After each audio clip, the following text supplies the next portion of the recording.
This is for the nerds, this is for the brainiacs, this what we deserve. Go ahead and play it back, you ain't gonna touch me, you not gonna do nothing, you are not above me, I bet you wish you was me, I know it, I know.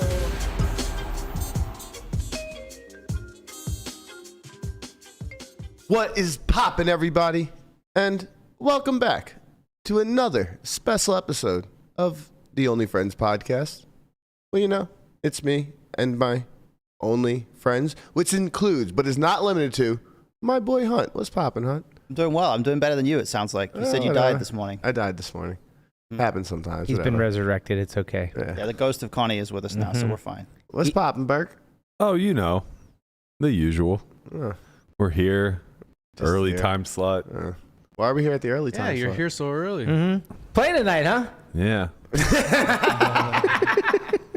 Yep.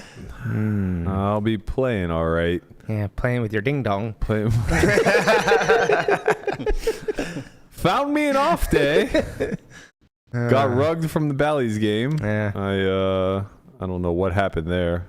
I like how you were like not sure if you were going to talk about this, and we just forced you to do it within like 30 seconds of starting the podcast. Honestly, I'm fine for it, or I'm fine with it. I just I'm trying to temper my shots fired.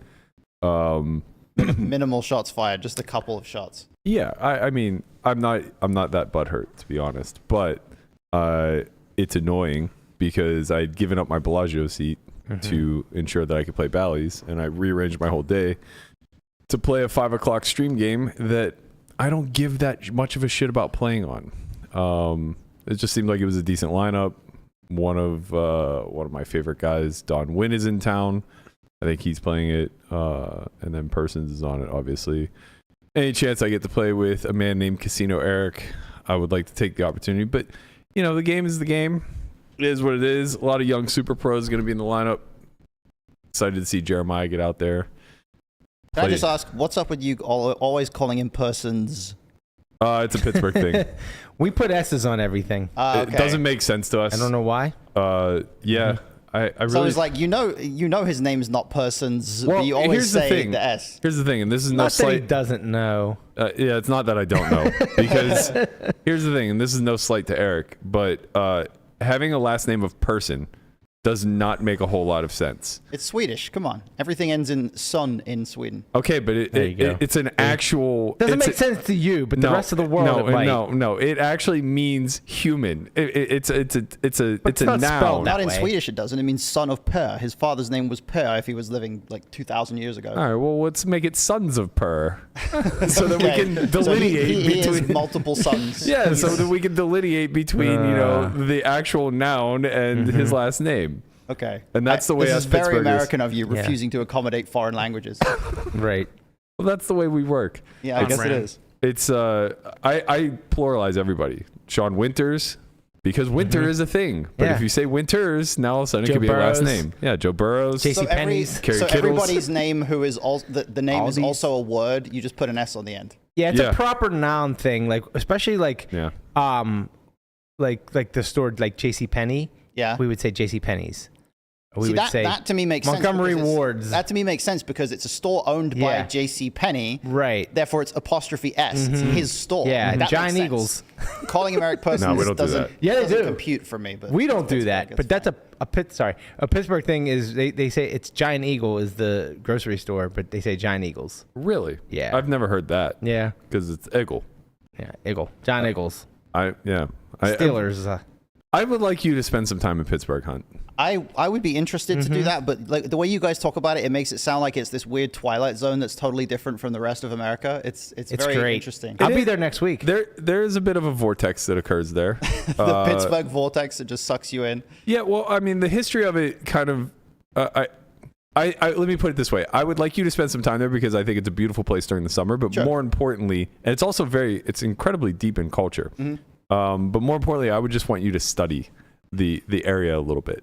Okay. It really is kind of this fascinating confluence of people who migrated to New York in the late 1700s, early 1800s, that are all coming from different areas in Europe, then started to travel west and got caught up in they settled basically either on farmland or for the coal mines and steel mines, and became these blue collar workers.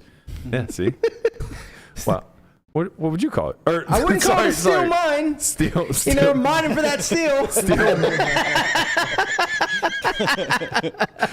mills. Digging in the ground, hoping to find some steel. Steel mills. It didn't even dawn on me that I said it. Mines, yeah. I even repeated it. It still didn't dawn on me.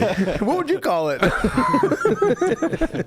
That's funny. Really didn't even register. But from that, like, was this? See, New York is so big that everybody could still have their pocket, right? And I don't think that, like, the culture itself kind of became this melting pot, and there was a big blend. And honestly, it's probably a lot less homogenous than Pittsburgh. But Pittsburgh's so small that all of those little pockets of ethnicities had to eventually overlap. Right. And from it came this bastardized language of Italian, like first generation Italians, Greeks, Polish, Slovak, and Hungarian. they all just came together and said, like, how do you say the plural you? How do you say and it just landed on yins.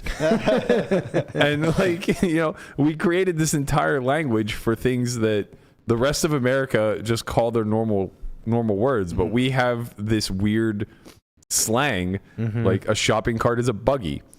And I'm sure that has part to do with, being an Amish country, and part to do with just not being able to say shopping cart. It would be fascinating for Hunt being a language expert to just go there and be like, what are these people talking about? No, it honestly does sound really interesting, and it's a very good description of how you guys ended up with this whole slang and everything that you sort of all know between each other in Pittsburgh, like all of what it means, and then the rest of us are just like, what is this? A lot of us are completely ignorant to the fact that the rest of the world doesn't speak this way. Yeah. When I went to college and people were looking at me like I had two heads when I said certain things like Jagger Bush, they're like, what are you talking about? I'm like, what do you mean, what am I talking about? A Jagger Bush. They're like, what is a Jagger Bush? I'm like, a rose bush, a thorn bush. Like, what do you mean?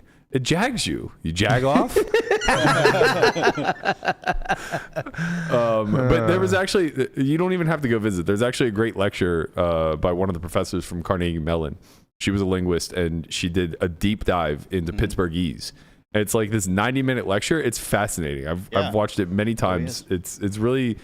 It's really dumb in the sense that somebody put this much energy in trying to get to the root cause of this adaptation of the English language, but it's really fascinating because it still exists. Yeah. We just refuse to change. That's funny. We should do a whole thing. We'll do like a bit on the podcast where I have to go to Pittsburgh and you have to go to like London or somewhere in England and try to navigate your way around. I feel like that would just like bring out my spirit animal. Maybe it would just be wet and groggy and gloomy. It might, but I'm just curious how you would experience London, since you once described it as LA East. And I was like, if you'd been to London, you would know that LA and London do not have much in common. So I'm curious how you'd experience it.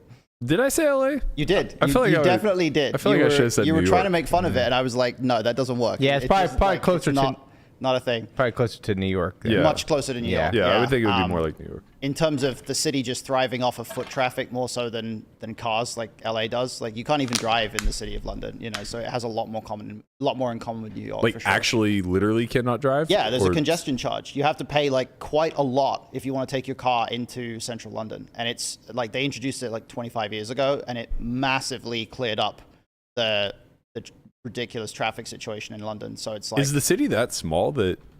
It's very, very dense. Not... That's the thing. Like in comparison to American cities, yeah, it's small, but it's the biggest city in most of Europe. Right.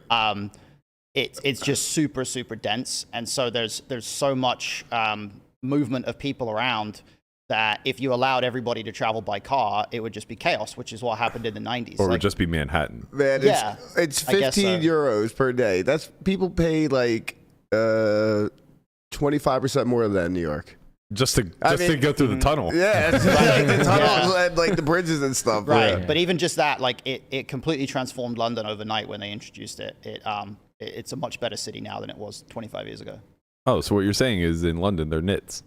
I guess. Well, there's also just like there's a massive density of working class people who live in London, right? But they kind of the opposite of Manhattan. Yeah, I guess so. That's the thing. Like, it's so dense that people didn't want, like, if you paid the congestion charge every single day to drive to work, suddenly your salary's cut by 20%. Right. You know, so like people started taking the tube, and this is when public transport really expanded and stuff like that. So it did a lot for London. But yeah, for that reason alone, but also for a ton of other reasons, London is nothing like LA. Yeah. Yeah, I don't know why I said LA in I my think it's head. just because you hate LA and you just assume you would hate London, so you just no, like I put actually them think, together. I think of all the European cities that aren't like destination getaways, I think London would be like the top of the places that I would actually enjoy. Honestly, I can't imagine it's very different from here. Yeah, I think you probably would enjoy London more than you'd enjoy certain other European cities. Like I think somewhere like Rome, you probably wouldn't like that much because it's such a different pace of lifestyle. It just doesn't seem like it would vibe with you very. I think I would like Rome. I think I would dislike Ibiza. No, Ibiza would be fine. That's not even a city. That's an island. Let's move on. Which Italian city is the one with the gondolas and the Venice? Venice. Yeah. I don't want to get by water, man. Like that's too. Oh, water's not your thing? No, not at all. Interesting. Not at all. Then you might not like London because it's right on the Thames. Yeah, I was like, Yeah. London. To be honest, most European cities, or like a lot of the biggest European cities, have some kind of water running through them. That's kind of how they became just how it big works. cities. Yeah, Right. exactly. So You need a water source. It's sort of hard to find a big European city that is actually fun to go to that doesn't have any water nearby. But literally, like Venice is like soaked in water. Oh yeah, it's like floating on the water. Right. Yeah, I don't mind. Let me make a correction. I don't mind water. Matter of fact, I enjoy the three rivers and the confluence and the point and everything else. But I don't want to actually have to take a water taxi anywhere I go. Well, that's not a thing outside of Venice. That's why I think Venice would be low on my list. Yeah, beautiful city though, from what I've heard. I've never been there, but if it's anything like Rome, it's beautiful. Yeah, I like getting into like specific cultures of cities. Like New York is almost too big to experience to like get the full experience of the culture. You kind of just know it going in. If you happen to go to the Met or something major like that, it's a good experience. But like Pittsburgh's small enough where you can kind of experience it all in 25 minutes on a scooter. That's not true. You're an idiot.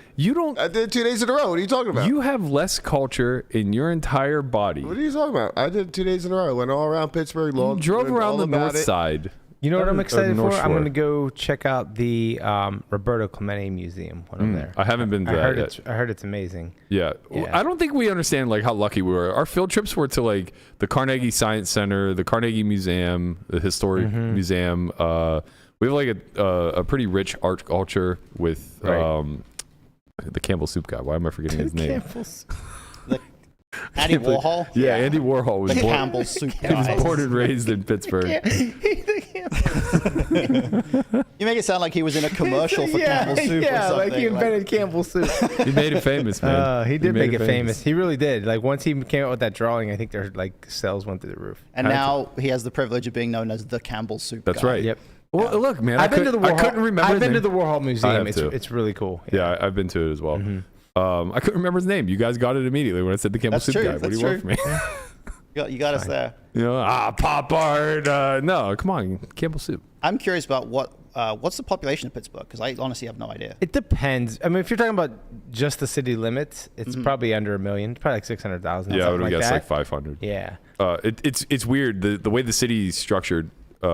It's almost like the greater Pittsburgh area, if that makes sense, because the downtown and the North Shore, I imagine, would be like the bulk of what you would consider to be the city. But it really kind of just like spreads out in a weird metropolis. Like you can go all the way almost, I would say like almost to Monroeville would be like, you don't really hit a suburb. I was thinking like Fox Chapel kind of area. That's north. This would is be all like part further of- south, Is right? this all part of Allegheny County? Yeah. It's So all. there's 1.2 million in Allegheny County. That makes and sense. In Pittsburgh City, Pennsylvania, is that it? Yep. Yeah. 302,000. Wow. That is okay. Oh, that's less really than I would have small. thought. Yeah, me too. That's interesting, because I don't know if you sort of recognize this, but if the population of Allegheny County is 1.2 million, that would make it if it was a city in England, it would be like the third or fourth biggest city, maybe even second biggest after London. Yeah, it's like not even top 10 here. Right. The way that the population of England is concentrated into London is something most people just don't really know. And like London's like 8 million. And then the next biggest city might be like Birmingham or Manchester at probably like 1.5, 1.8, something like that. So there's just a massive difference between London and like any other city in England specifically. No wonder they shipped everybody over here. Yeah. There's more land. Right. We don't have a lot of land. We really don't. We got a lot of it here. Yeah. A lot of empty space. Now grow me corn. Yeah, right. You got plenty of states over here that's like Wyoming. It's like there's the lowest population density. Let's not get into the flyovers again. It's a big mess. Everybody gets offended when we talk about. All I'm saying is you got a lot of open space, and there's a lot of things you can do in this country that you can't do in England because there's not enough space for it. Yeah, that's very fair. All right, let's talk a little bit about sports. Are these going to be sports that I have any idea about? Probably not, right? Well, we're not actually going to be specific to sports, but we do have a sponsor this week. Big shout out to Underdog Fantasy for being the sponsor of the week. Unfortunately, their Best Ball Challenge, or Best Ball Mania rather, is now closed. Well, no. It looks like it's 99.2% full. It reopened? I'm looking at it right now. Well, the higher ups have told me that it's closed. But hey, if it's not closed, rush over. It sounds like there might be a few slots or a few drafts left. If it is closed, sorry, you snooze, you lose. There will always be next year. Best Ball Mania is going to be massive. $3 million up top, $15 million guarantee, which is huge. But don't worry, there are still other things that you can get into. Underdog has a pick'em game where you get to pick your favorite players and whether or not they'll score higher or lower in a stat total for this week's game. So effectively, you will basically just be able to comb through, pick a handful of situations that you enjoy, betting on, be it the coin toss or whatever other stats you want to be looking at whenever you're talking about your fantasy players. And you can choose between 2 and 5 players to build a pick'em entry. So this becomes a contest in and of itself, similar to how the best ball works, where you're competing against others. It looks like this will be able to be utilized with rival picks, where you pit 2 players against one another. So in other words, you're playing head versus head, or head to head rather. You can, for example, choose which player will have more yards.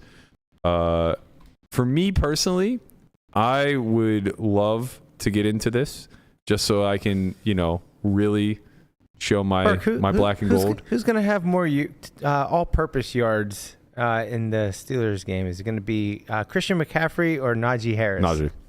Lock it. Lock it. You heard it here first. What is he, like, plus 350 or something? Who knows? Who cares? Doesn't matter. All right, I'll take McCaffrey. Okay.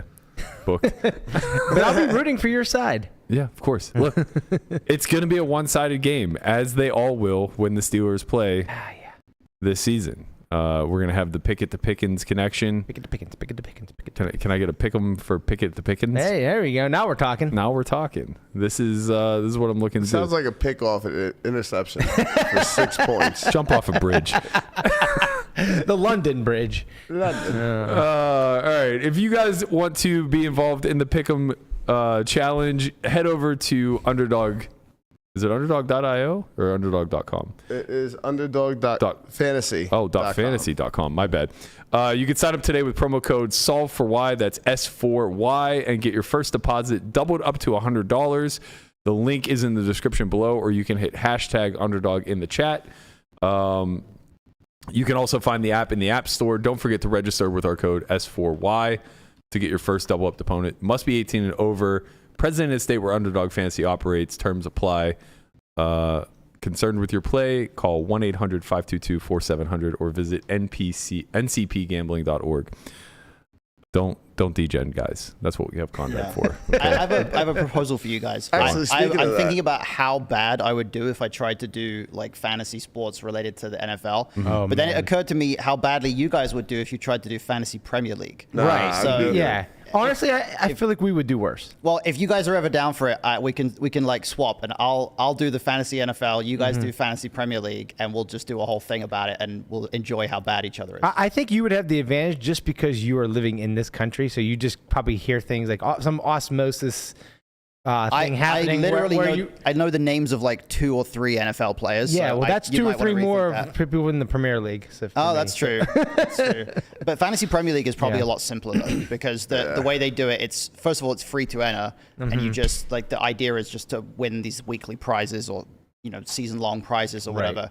And then the other thing is that you can generally get a pretty decent team just by understanding that the way players are priced, like they give you a certain budget to spend. Yeah. And then I don't know if it works the same here, but like they give you a certain budget and you just have to fill up your team. And for the most part, the players are priced relatively accurately. So if you just like balanced out your team by picking some of the highest value players and then filling up the rest of the spots with lower value ones, like you wouldn't do that badly. Yeah, that's what a lot of the drafts are. That's how it kind of works with NFL as well? Yeah. Okay. For some type of leagues. Yeah, I mean, here's the thing.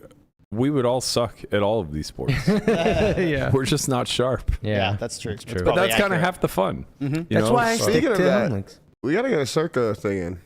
We have less than 24 hours. Well, we have exactly 24 hours. All right, well, There's still, I think I saw today, there's an 800K overlay still. yeah. And which one is How lazy are we? Very. Oh, we just got to go down there. Is there any way to do this online? 0. How much is the buy-in? I think it's 1K. 1K. Yeah. And you can put up to, I think, 5 entries. All right. Which one of you guys is going to be going down and getting us registered? We definitely need one to follow for the podcast so we can fight about who our pick is going to be. Because that's a full day. That's a full day. That's great. Yeah. Yeah. That's some beautiful content. Well, I did pick 'em. I used to do an annual pick 'em with Danielle. I can't remember what league it was. Just to argue? It's not a pick 'em, sorry. It's a Survivor league. And I would do it with her every single year. It was like a $500 buy-in. It was reasonably high to first, like 10K or something like that. And every year we would fight because she would want to take the fucking Browns at some point. And like they're god awful. I swear to you, every year we've lost with the Browns. I couldn't. I see a world where she would say she wants to take the Browns just about every week, just to fuck. Well, you only get to take them once. I know, but just to fuck with No, you. Like, you only get to take them once, but it's just like there's no game on the schedule in the past like 20 years where you just look and you go, Browns are fucking locked. That is true. And then on top of it, it was like I wasn't allowed to pick the Steelers. Jets. They never played the Jets at that time. Wow, real funny. Real funny. Conrad's day is coming. You're talking about your Super Bowl winners. Yeah, just like when they signed Le'Veon Bell. Oh, a little quiet, are we? Oh man, that was so satisfying to watch him hold out for a year, get signed by a shit team for the exact deal that he was offered from Pittsburgh to begin with, and then just go and flop. No, it was not fucking satisfying. It was. Yeah. He said he regrets it. But he does. He's recently come out and said that he regrets all of it. I'm sure he does. Yeah, that's what happens when you leave the best offensive line in all of football at that time. The system makes the man. You know what I'm saying, Lamanna? You understand. I get it. You understand what's going on. All right, we have a couple things to speak about with Poker News and Notes. First and foremost, huge shout out to Dean Eggs. He went deep in yesterday's GG WSOP 6 Max event. He got 19th, 426K up top. Wow, Strong. It was a 5K. For a 5K 6 Max. That's as big as the 5K 6 Max live. Yeah. It's pretty close. Yeah. Pretty close. I want to say the 5K 6 Max live was Do like we know maybe how many 600? entries? We're in this Nah, but we could guess. Yeah. Probably somewhere around 2,000. Wow. I had to guess. Sounds about right. Pretty nice. I think he ended up getting, what'd you say, 19th? Yeah, it was 19th. Okay. Unlucky. Good run. GG. What are you going to do? Speaking of GG, we mentioned yesterday that they've decided to prevent Sharkscope from tracking tournament results on their site. And we were kind of speculating as to why. They said it was for player experience and security. Player experience makes sense. People have a desire to remain anonymous, of course.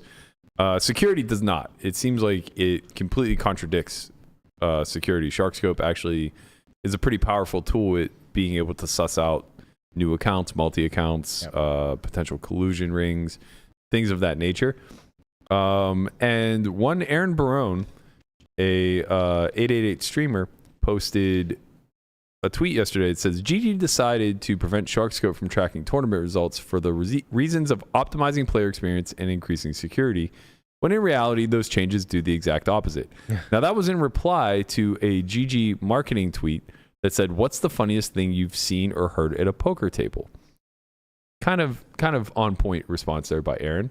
GG then takes it upon themselves to troll Aaron. Oh boy. And say, plenty time for more play dates at the park then, showing an image of Aaron and the poo emoji. Kind of funny, little out of pocket, I think. Maybe not the best look for GG in a spot like this, where I do think that people are right to question their motives behind eliminating Sharkscope. Yeah. Like, for the life of me, I can't really see how this makes a more secure environment. With security, I don't think it does, but I think it's worth pointing out that there are HUD tools that can give you like an instant view of somebody's Sharkscope overlaid on the table in the same way that a HUD does. Mm-hmm. So there's some element of, like, if you're going to not allow HUDs like GG does, then it also, through that lens, makes sense to not allow Sharkscope, because you can have Sharkscope HUD tools. But wait, but how if you're not allowed HUDs? Yeah, it's not going to be connected to GG, right? Well, I don't know for sure, but the tools that do it are, like, I'm thinking of something I think it's called like Tournament Shark or whatever, that all it needs is the Sharkscope data. It doesn't need any hand history data from the tables. It just needs to be able to identify the players that are there and look them up on Sharkscope. Now, I don't know if those tools already work on GG or not. I'm just pointing out that, like, you could make one argument for getting rid of Sharkscope through that lens, but like I say, from security, I don't understand how that's supposed to increase security. I don't get it. Yeah, it's a strange. Everything in this climate right now is so strange. I don't want to over speculate, because I don't know what the hell is going on behind the scenes. Right. But I don't know, man. There's just like so many grumblings about the collusion rings that are taking place. These app games are like really allowing cheaters to scale fast. And I think what ends up happening is that as they get kicked out of more and more clubs, the more traditional poker sites become targets next. Especially like a lot of these, like GG, WPT Global, and sites of the sort, they were once app-based sites, so a lot of them come with agents, right? And I think that having that layer of having agents who have some autonomy and some power over the people that are beneath them, or maybe not power, but like some insight as to like how their accounts are being ran, how their monies are moving, and things like that. I don't know, man. It just all seems like a very slippery slope when it comes to security and oversight. I don't wish to be a part of that realm at all, as a player or an operator. It just seems like really complicated to protect your pool at this point. Collusion and cheating rings seem to continue to get more sophisticated. Detection seems to be always a step behind. I don't know. It's tough. Like I wouldn't want to. I don't know how you shine a better light on online poker at this point. It feels like the safest place to play is in a casino. I mean, I think it's always been the case. Yeah. I don't like the idea of having to go through a quote unquote agent to be able to play somewhere. Like, I don't like the idea of my money has to go through some other person whose only job it is to get me to come play, right? Because if I'm playing live, I don't have to do that. I just go to the cage, get my money, and sit down. If I am playing online on a regulated site like WSOP.com, sure, I have to use PayPal or something to deposit, but I'm not communicating with a person that I'm giving money to, and then that person is going to give money to the site as like a buffer between the site and me, right? So as soon as an environment requires me to have some kind of agent that I'm operating with in order to play on that site, I'm immediately skeptical. Yeah, I kind of feel the same. That layer feels easily compromised. Yeah, for sure. Like, because the incentives of that individual person are going to dictate what ends up happening with your money. And all of these instances in the past where people on Poker Bros or whatever have gotten scammed out of money, usually been because their agent has had a huge incentive to just steal everybody's money and disappear.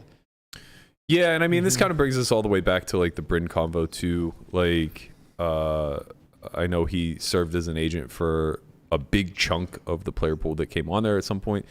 Again, I don't know like how much authority or autonomy like somebody like that is granted, but you know, we did speculate that there was probably a lot of colluding that went on from that hierarchy, and it seems as though being an agent would only ease that process, not make it more difficult. Right? Whatever happened to 4Poker? No one knows. I mean, I'm sure someone knows actually. That's what? I don't even. Is it still? Is it? Bryn's is site. it gone? Oh, Bryn had a site. I think it still exists. Let me go look. Yeah, I imagine it's no still idea. I haven't about seen. that. I saw like some immediate like promotions, but then saw nothing. You can invest in it. Probably get 100 Yeah. times your money back. Right, I'm sure. Really trustworthy investment. There was actually, let me see if I can find the link. There was a long Reddit thread about how somebody had their funds taken or confiscated by one of their agents on GG.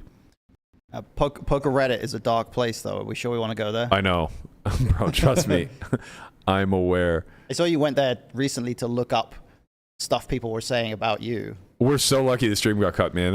We didn't even get to anything close. Oh, that's what happened, because I was watching that. I was watching it back after, and it just ended, and I was like, oh man, they were just getting to the good stuff. Yeah, apparently, like there was a Reddit thread of Melissa telling a diarrhea story that we were unaware of. You're gonna make me choke. Oh, what the hell? But yeah, I mean, I think that yeah, I guess like I only saw this in passing once, so it probably isn't worth me searching and finding, because if it were actually a bigger deal, I think it would have probably made its rounds on Twitter. That's kind of the layer that I use. That's the filtering process. Like all the really stupid stuff goes on Reddit first, and then if it gets big enough, it goes from Reddit to Twitter. And once it goes from Reddit to Twitter, it might be worth taking notice of. But if it stays on Reddit and never gets to Twitter, you can just ignore it. Yeah, I think that's actually like pretty accurate. Right. Things that are just insulated to Reddit just seem like they're not that worth investigating. No offense to Reddit out there, you guys are doing great work. It works with other areas too, like that for everything related to like soccer news or wrestling news that I follow. Like if it's on Reddit and it doesn't make it anywhere else, it's not worth paying attention to. Yeah, that makes sense. All right, we'll save the GG agency stuff for another time whenever we have a little bit more information on it. But yes, let's get into some strat talk. We just wrapped up an academy last weekend, and a lot of the emphasis was on two major points: pre-flop range construction and then post-flop betting construction. And the two kind of go hand in hand. I think that this might have been the first experience that we've had where that light bulb moment was so evident, where people began to realize that you can't just randomly choose what hands you play before the flop and then have some sort of strategy after the flop. right. There was a lot of that on day one before we had kind of given them the guardrails for how to construct pre. So as far as range construction as a whole goes, why don't you give me a little bit of your let's say your framework that you operate from whenever it comes to dictating how you're going to bucket your hands both before and after the flop. Sure. Yeah. So obviously it's a really big question, and I'm conscious that somebody on Twitter said make sure Hunt talks in layman's terms today. So I'm like trying to figure out how I explain this without getting into any kind of technicality. But in the end, it's going to be influenced by a lot of factors. But I think the biggest one that a lot of players will kind of miss is just the influence of SPR and stack depth as a whole. Just because if you're playing tournaments like I frequently do, you're going to be at so many different stack depths that your strategy just fundamentally changes whether you're 100 bigs or 30 bigs deep, right? So whether it's pre-flop construction or post-flop, that's by far the biggest factor, I think. And then when you start to get into post-flop, SPR and how deep you actually are on the flop is going to influence things a lot as well, because it's going to influence what your strong hands want to do, right? And when you're at a lower SPR, you're going to have a much bigger incentive to occasionally consider slow playing some of the top of your range, because you can still get stacks in across two streets. But when you're super deep, you no longer really can afford to actually slow play, because otherwise you just never stack anybody. So I think that's going to be by far the factor that I'm going to think of first and foremost. And then from there, it gets more complicated.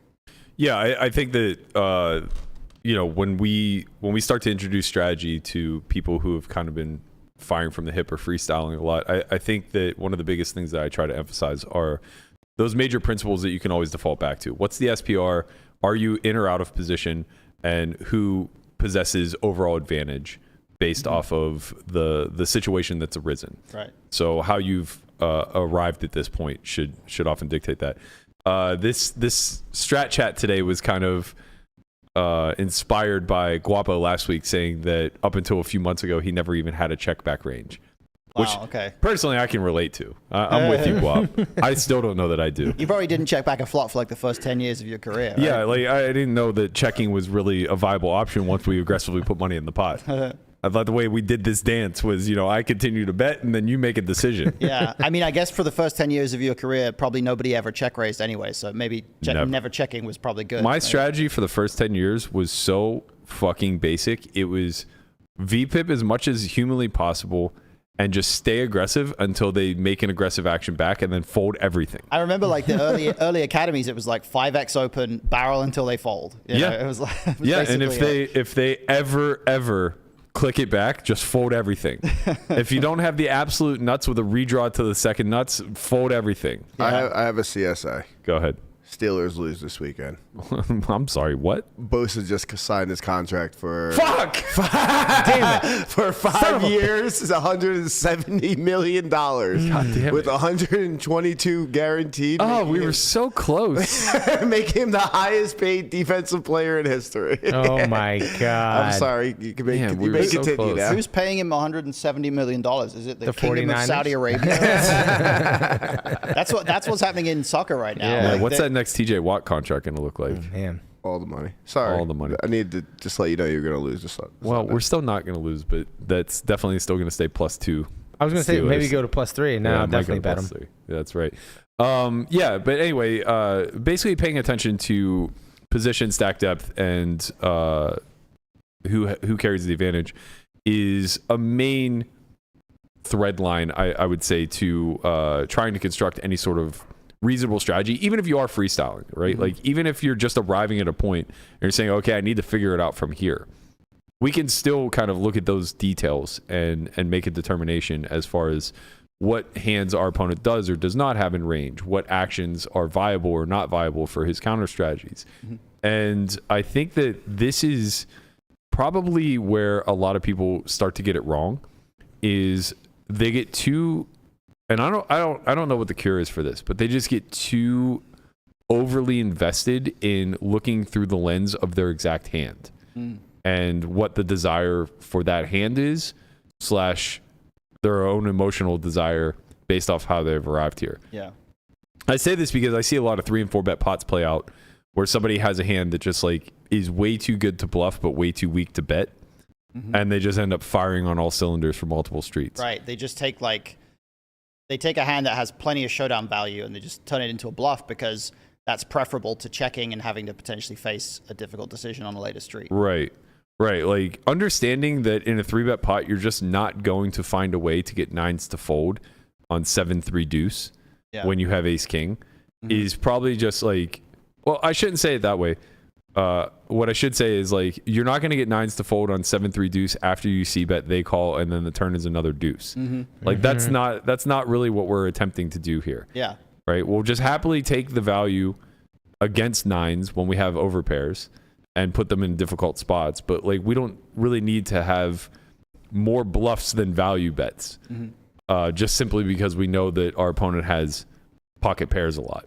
Right. Sometimes you're just subjected to the run out. Yeah. And I think in addition, one thing I kind of noticed from this recent academy as well, probably more so even than usual, this is something we always see, but it was more pronounced in this academy, is people getting very wrapped up in basically just trying to mind read, right? Trying to look at like the meta game and say, okay, well, what is my opponent thinking? Or what is my opponent thinking about what I'm thinking? And just trying to go levels and levels deep. But the foundation of any strategy is all the objective stuff, right? All the stuff that is factual, like what position is each player in?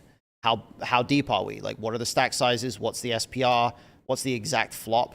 Because you'd be amazed how often I have students say to me, like, oh, the flop was like, I can't remember if it was ace-6-4 or ace-6-3 or like, I can't remember if it was 2 clubs and a diamond or whatever else. And I'm like, that stuff matters. Like, you can't just like forget what the exact flop is, because that really is going to actually have an effect. So all the objective stuff, the stuff that is factual and cannot be disputed, you have to start with that stuff before you go into like all the different layers of leveling wars and things like that, and trying to win pots that you shouldn't win based on what you think your opponent is thinking and all those things. Well, it kind of speaks to the fact that when you don't get the objective stuff right, it's because you're paying attention to the wrong things. Right. Mm-hmm. So when players come and they're overly focused in the meta, they're really just trying to cope, I think, with not having a strategy at all. Mm-hmm. So they're just trying to create some fairy tale where the actions that they took make perfect sense based off of the reactions that they were perceiving from their opposition. Right.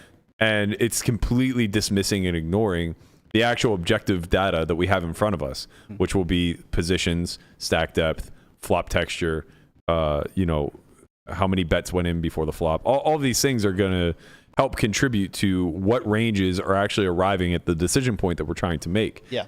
And I think whenever we're looking at range construction, starting with preflop is imperative, right? Mm-hmm. And it's not even necessarily that important that you operate off of playing a theoretically correct range. Like, I don't care if you're mixing opens under the gun with 5s or not. Like, if you open 5s pure, you open 5s pure. Just study that. Like, use those ranges whenever you are actually analyzing spots and taking a look. Maybe lookup databases aren't the best for this because you're kind of subjected to their ranges. I do think it is important to get to the point, especially with how simple it is to use like GTO Wizard AI now. Yeah, I was just going to bring up Wizard AI. Like, I've been working with it a bunch for a course I'm putting out soon on the site, which, promo for that, I guess. But the way that you can run a sim, tweak the ranges a little bit, and then run it again in the space of like 20 seconds, it's such a powerful learning tool, because you can change the ranges in whatever way you think is necessary. You don't have to go through a whole process of taking, maybe half an hour to run the solve like you do in PO or something else. And you can get a really quick at a glance view of like, well, if my opponent opens a little bit tighter, what happens? If my opponent opens a little bit wider, what happens? And there's just a lot of value in understanding that and changing one variable and just seeing how it affects the outcome. Along those lines, let's kind of discuss the more specific question of when do you protect your range through a check back? Yeah. So I'll give you a few scenarios, all of which will be beginning with post-flop play. Sure. So let's start with single raise pots. When should we be concerning ourselves with having a check back range? I think that almost invariably it's going to be in situations where we expect that our C-bets are going to get raised at an uncomfortable or an inconvenient sort of a frequency. So any board texture where our opponent possesses a lot of different types of hands that could theoretically check raise, immediately that gives us much more incentive to have some checkbacks. And then the flip side of that is it's all about what portion of our opponent's range we can actually target through bets. And if our opponent has a lot of auto folds, if the flop is ace, deuce, deuce, then they're going to have a huge portion of hands that just don't interact with that board at all and are going to have to fold to almost any bet size. So those are board textures, or those are situations where just betting range is going to function really well. But as soon as you get to the point where betting range is going to now put you in a position where you just get raised a lot, or you just have to really be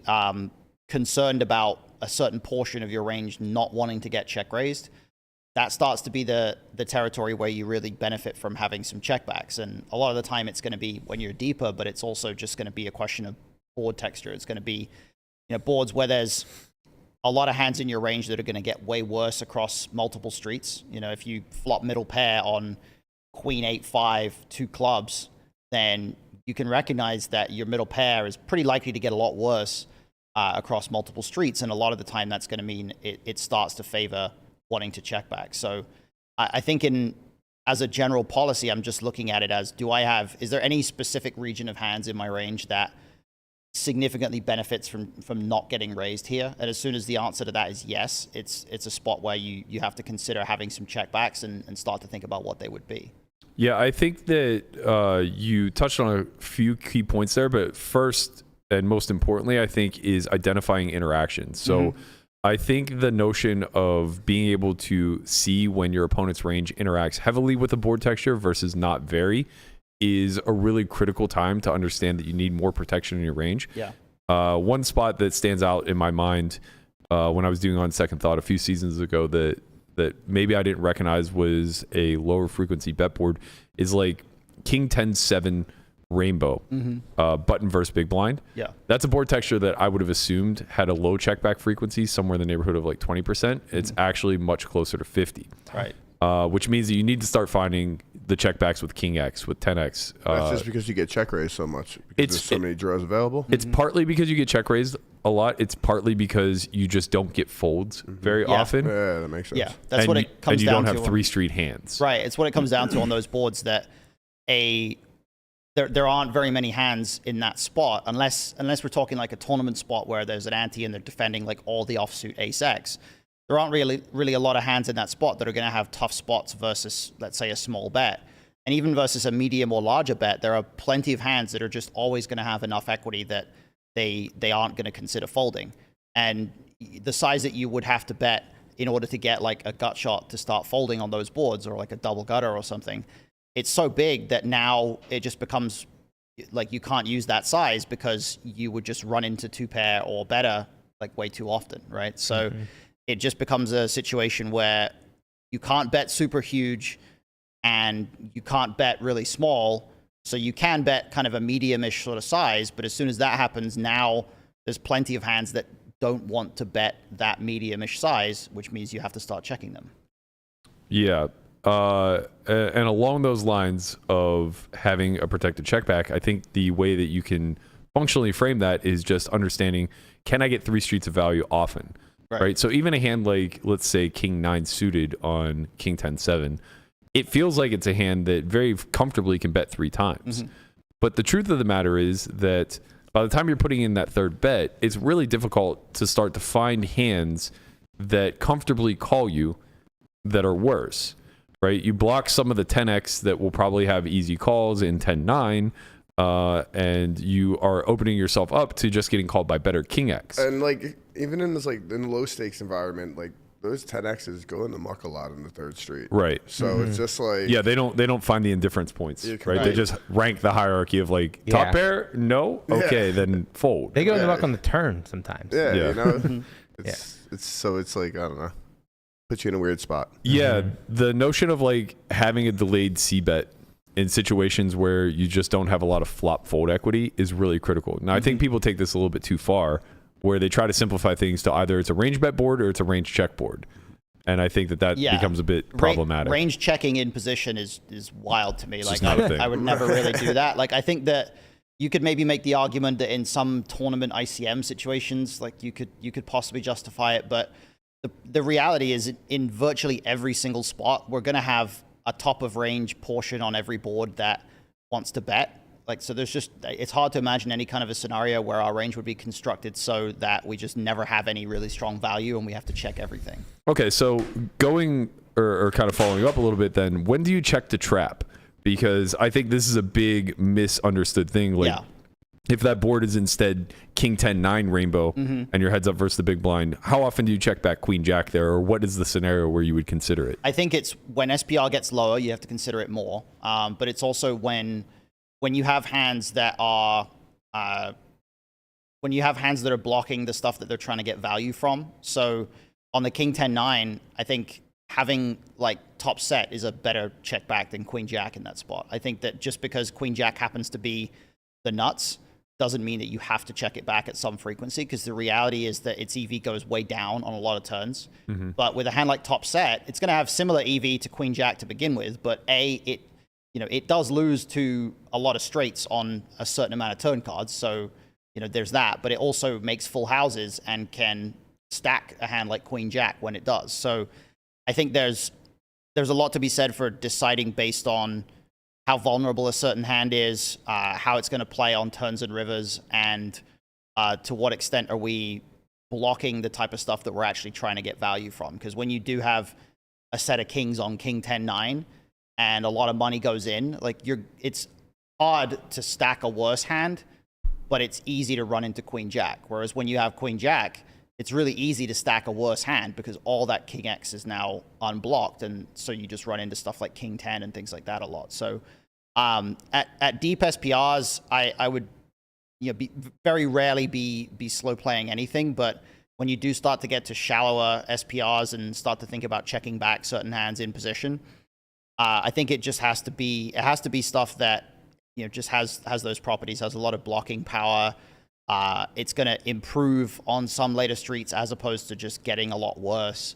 So straights probably much less in that category, but sets, 2 pairs that have the ability to boat up and also have blockers, like that's a little bit more of a good candidate region, I think. Yeah, I don't think that there's a real strong desire to be slow playing in cash very often because SPRs are just too deep. Yeah. I think you need to be at like SPR 1 before you start considering checking back like top of range. Wow.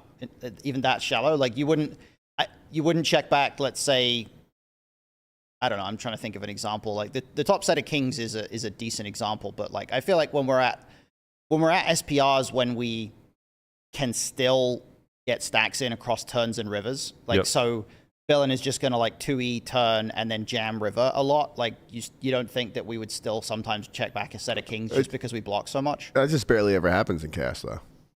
That's like right, because well, I'm speaking to like for SPR to be like, call it 3 or 4, which would be a scenario. Sorry, I should have clarified. I was talking more about the not so much the cash spots, because I completely agree about those, but I just mean like SPR 3 or SPR 4 as opposed to 1, right? Like so, because you said it would take 1 SPR before you start like slow playing. I think before I start slow playing top of range, yeah, I think like SPR 4 on like king 10-9 for example.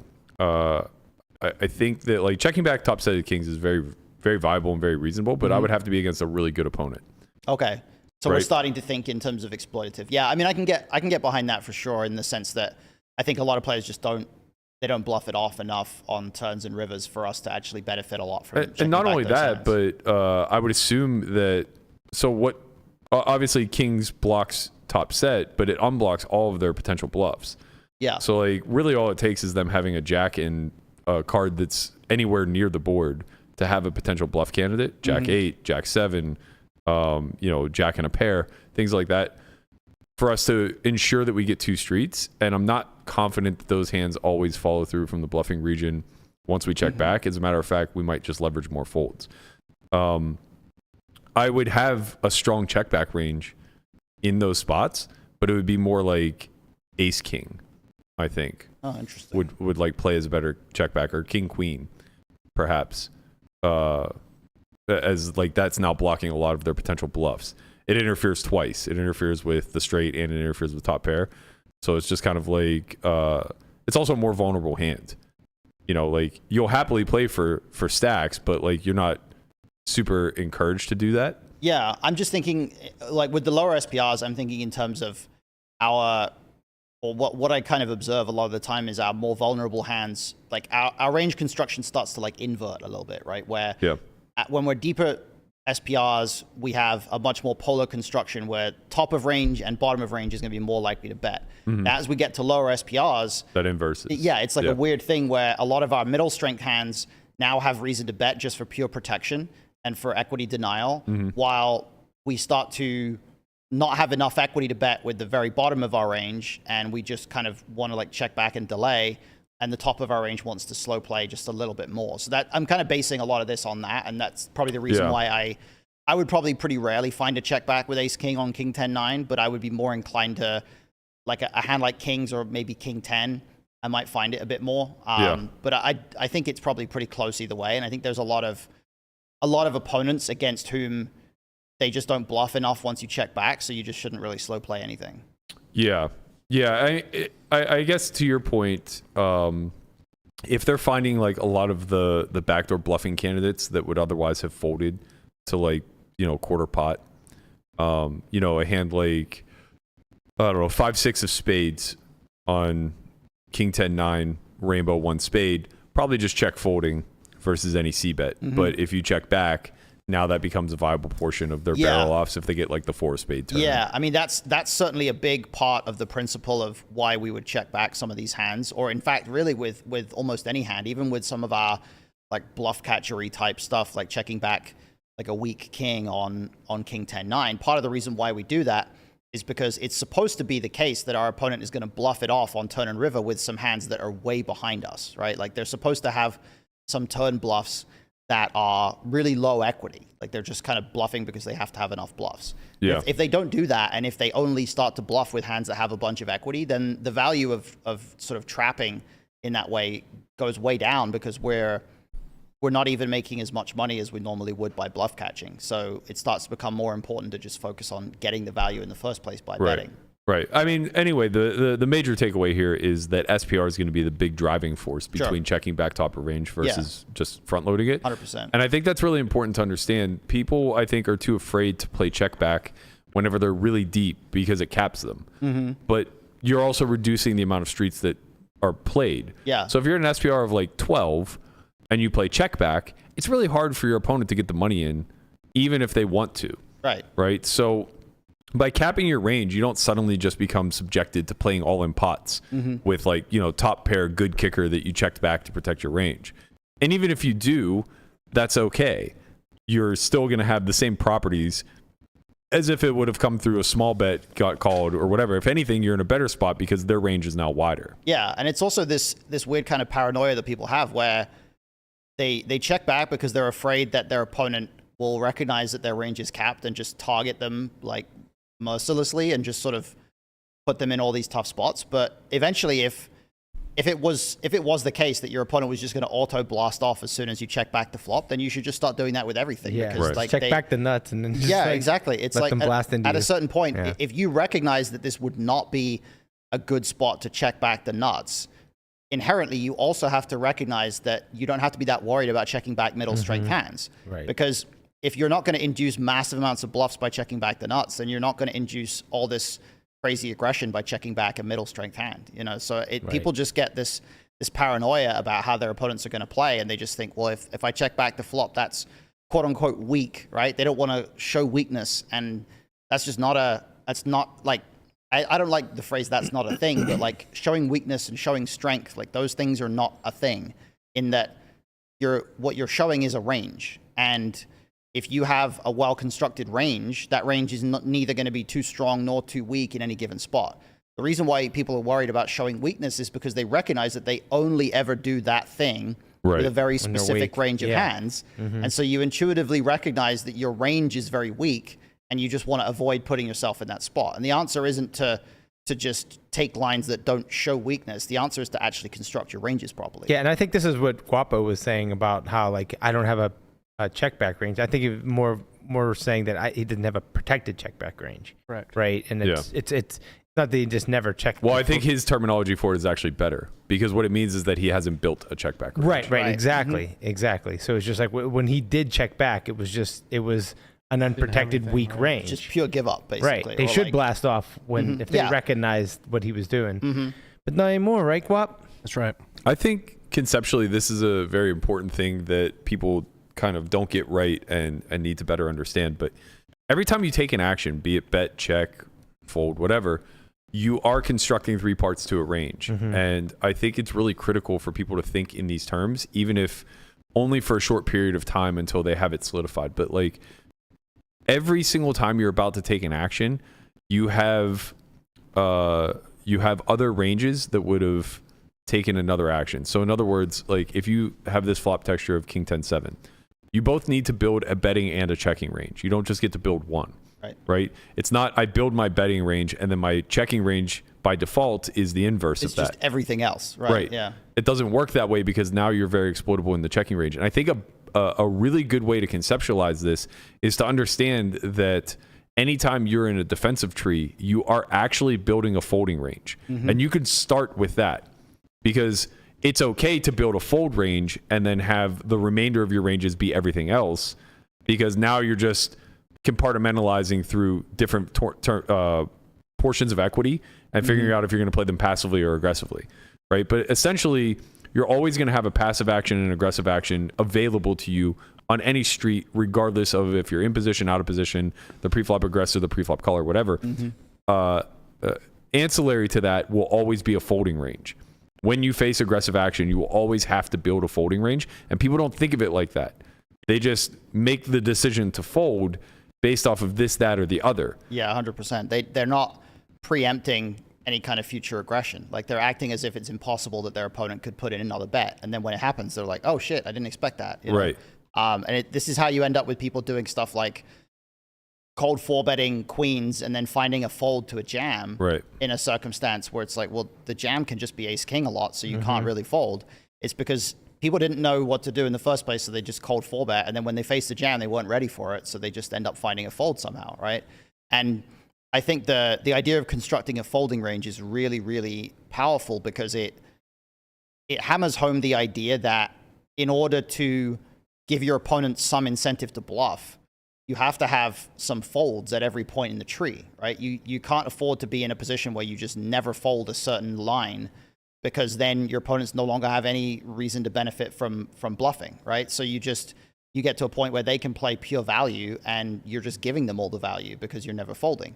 So you have to, if you start with that folding range, if you start by thinking, well, I'm understanding that I have to have a range that continues on the previous street and then is willing to fold to further aggression on this street, you're going to be able to much more easily construct your range from there, because you're not going to get into these positions where either you're just always folding every single hand, because obviously that's bad, or you're just never folding anything, right? So constructing your folding ranges is actually a really good starting point. It also helps you, strategy. or forces you, I should say, to identify the line of demarcation between pure and mix, right? Like, if you can look at a spot and say, like, well, I'm never folding top pair, that means that, you know, those hands aren't a part of your folding range and are always continuing, which means that they're pure.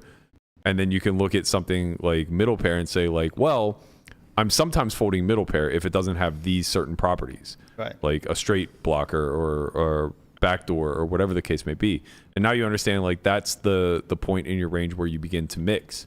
So this is very critical, because what it will allow you to do if you start to identify where that line is drawn is not get confused when you're holding one of those marginal hands and just defer to fear. A lot of people will just be in a spot where, like, they have second pair, it feels very uncomfortable to do anything, and so they just take the conservative route and always fold it. But the truth of the matter is, if you're thinking in terms of, like, actual range construction, you'll recognize that you need chunks of the board always through every street. So we were talking about this at the academy, but the notion of when you're facing a bet on the turn, calling with a hand that intends to fold to any further aggression. Yeah. It's calling to fold. And that seems really foreign, right? But what you're doing is you're preemptively building out your fold range on the river. Yeah. And you're also putting yourself in a position where your opponent has to now be wary about checking back the river, because they know that when they check back and give up on a bluff on the river, you have certain hands that would have folded if they'd bet. Right. And they're now allowing those hands to realize their equity. Right. So if they underbluff the river, you massively benefit, because those hands that shouldn't be able to get to showdown now do, and they win the pot at a good rate. And that really identifies what happens live, is people do not call to fold. Right. They call always, a call. Right. They always say, like, well, if I call the turn, I got to call the river. Right. Yeah. And this is why everybody always comes to the academy and says, well, people in my games never fold the river. Right. And it's because They folded a bunch on the flop and turn. exactly. It's because you like, once you get to the river, you 5x'd it pre and potted the flop. Like, what are they supposed to fold by the time they get to the river? You know.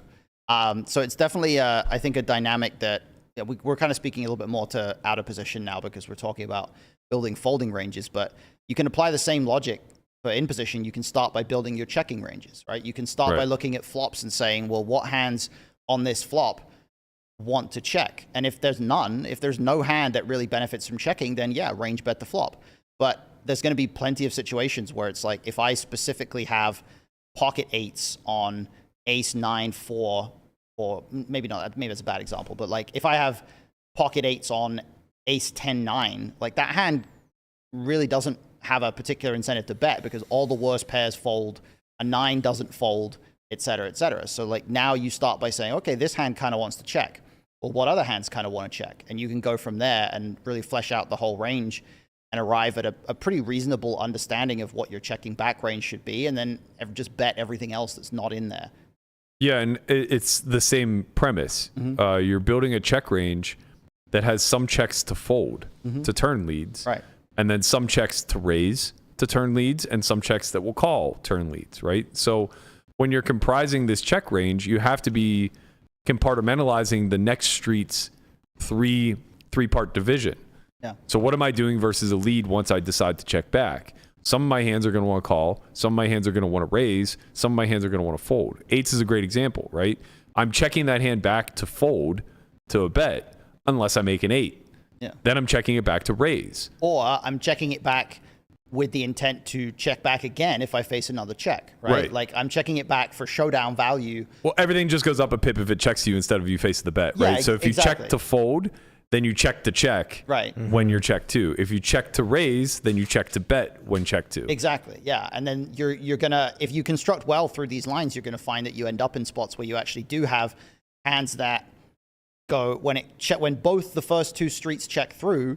Now you have calls, you have folds, and maybe you even have some raises. And one thing that I see quite often, and this might be more of a tournament thing, but when both the flop and turn go check check, people have no folds on the river. Right. Like when you're in the big blind and it goes check check flop, check check turn, just don't bluff the river because ace high always calls. Yeah, well, king high calls. Yeah, like anything. They only that, have showdown value. right. They're double They just exclusively have showdown value, Yeah. right? So if you're going to have bluffs in that spot, you now have to go with some absurd sizing. But for the most part, it's hard to size big enough that they ever actually start thinking about folding a showdown. But you can value probably get hand. thin value though. Well, exactly, Right, that's the thing. yes. Like now you can like value bet bottom pair and stuff like that, right? So there's a weird dynamic there once it goes double check back. But when you actually do find the folds, or when you're up against players that actually do have folds, and you have to now think about, well, maybe I should have some bluffs here.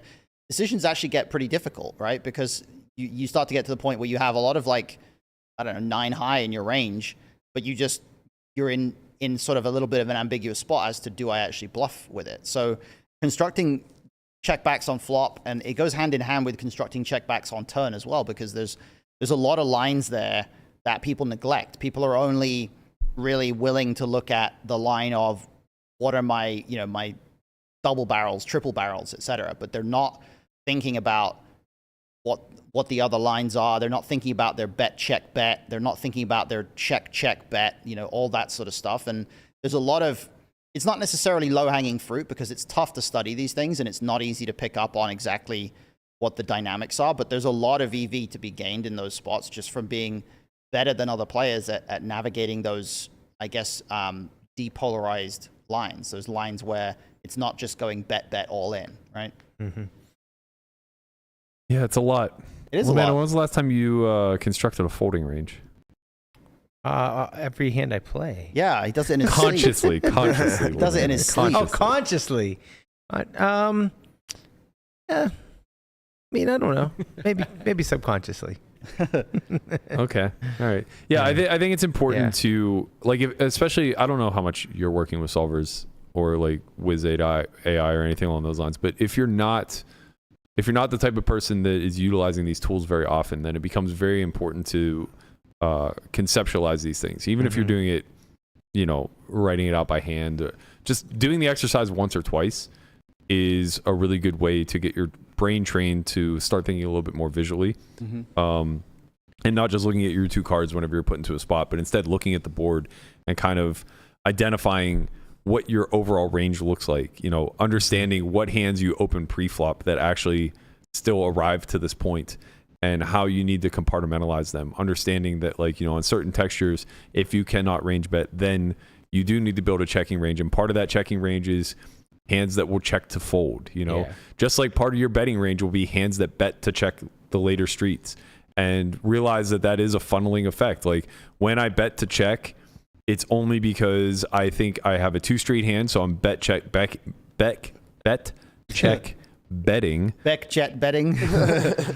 Bet check betting, where the second street is going to be relatively thin value, or I'm checking the turn with the intention to give up facing a river barrel.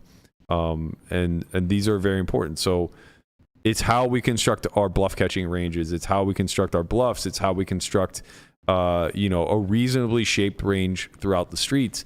And if you're not thinking this way, it means you're too hyper focused on your exact 2 cards and where they fall in rank order of your actual range delineation. That's not super helpful. Knowing that you're in the middle of your range isn't really all that helpful, other than maybe you don't front load as much aggression. Maybe you just naturally check the middle of your range more often. But it doesn't really help you if you have nothing from the higher equity tier.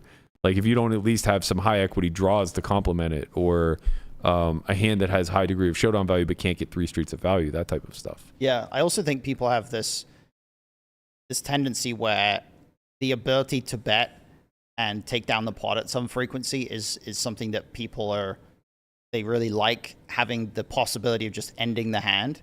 So what they'll do is anytime they flop a draw, they'll be like, oh, I have a draw. If I bet, I still have equity, and sometimes they fold. And so they start from the starting point of, if I can find a reason to bet this hand and end the hand at some rate, I'm going to do that. And only when I can't find a reason to bet am I going to start checking. And what that does is it continually just puts you in a position where the most uncomfortable spots, which is the ones where you bet and you get called, you're exposed to them over and over again. And then the spots that you're not good at playing and you don't have a constructed range for, like the spots where you check back and you have to defend the turn and things like that, you're naturally avoiding those spots. So you're getting worse and worse at playing those spots. And I tried to stress this at the academy, that a lot of the time the spots that people are trying not to get into, they're doing it because they inherently recognize that they're making a bunch of mistakes in those spots. And the more you do that over time, the more you keep trying to protect yourself from those spots, you're just going to end up with this sort of like a callus in your game somewhere where there's a leak that you haven't addressed, and you're actually making mistakes on other streets just to protect yourself from having to actually fix that turn or river leak. And this is so common. People just don't want to play turns, they don't want to play rivers, and they build their whole flop strategy off of, how can I justify betting flops more so that I don't have to play more turns and rivers? And it just becomes self-perpetuating like that. Conrad, Poppin'. the people want to hear from my sidekick. They do? Hi. They're desperate to. They're screaming, Conrad, tell us your strategy. What is poppin'? Bet more when you have the nuts. They will call. Pretty good strategy. But make sure you're black before you do it, because, like, I don't know. People never true believe story. the black The guy. academy, Conrad, it's a true story. Conrad 3x pots the river with a full house, gets called by worse, and then on break I go up to him and I'm like, Conrad, you're fake action. And his first response was, what did you say? You were like, it's easy being black in poker or something. I was like, this man is convinced that his ethnicity is what gets him called on the river. Did you see the hands? I did see the hand, but I also saw the other hands Manish played. The man doesn't like folding rivers. No. So I like your 3x pot, but if it's me, like, I might have folded a flush there. I would have done it against you, Hunt. It sounds like Conrad is exactly what you just described, where you take certain actions in order to avoid others. Yeah. We got to get you building out that fold range, buddy. Maybe not your fake action. We got to get you building out that checking and calling range. I got plenty of check calls. Oh, tell me all about it. I live that life, man. Check call life. Check call. That doesn't sound like a fun life. No, I mean, it happens. it's not how I'm built. When you're always out of position, you know. Yeah, when you never fold the big blind, and you just defend 100% It just in the happens. big. What are you gonna do? Yeah. Just got to get better at it. All right. That's going to do it for us today. I hope you guys enjoyed Strat Chat. Thank you, as always, for joining us, Hunt. We appreciate your insight. Happy to be here. As well as the discussion on London, which is riveting. We're getting you to London one day. Can't wait. Hopefully there's a high-stakes cash game there. That's going to do it for us. There's a lot. We'll be back tomorrow at 6 p.m. We're going to be joined by the one and only Nikki Limo. Yep. She's going to be coming in. She claims she has a surprise for us and won't tell me what it is. Just sent devil horns with it. Is it limo, not limo? I don't know. You said limo. I think it's- I've always said I think it is limo limo. as well. I say Okay. limo. I've mean, only seen it written down. it's I thought it was spelled limo. limo. It's spelled limo, I but thought it's it was pronounced limo. limo. I thought okay, fair enough. This is, listen, if it is limo, I'm changing it to limo for the same reason why I add S at the end of persons. And yeah, you're just gonna change everyone's I'm not name. allowing people to have last names that are actually nouns. It's not fair. Well, mine is a noun. Hunt is a noun. fair. It's also a verb. Well, it's more of a verb. It's both. Yeah. Both. Anyway, You can call me Hunts I'm if going you to call want. you Hunts from now on. But then you just think about Wait, the ketchup. hold on. Is the ketchup not Hunts? It is. Is it actually Hunt? It's Hunt. No, it's Hunt's. Okay. Yeah, there's a brand. Okay. There's like a brand of something called Hunt's. I Yeah, think. it's ketchup, and I have to Ketchup tell and- you, it's the not just shittiest ketchup. ketchup on the planet. Yeah, I have nothing to do with Their that. tomato sauce is good though. I'm sure it is. Yeah. Because their ketchup tastes Nothing like to do tomato with me. sauce. I am not a ketchup guy. Well, maybe we get you in the arena. All right, guys. Ketchup arena. That's it for us. We'll see you guys tomorrow evening, 6 p.m. Special guest Nikki Limo in the house. We'll see you Limo. guys all then. Peace. Peace.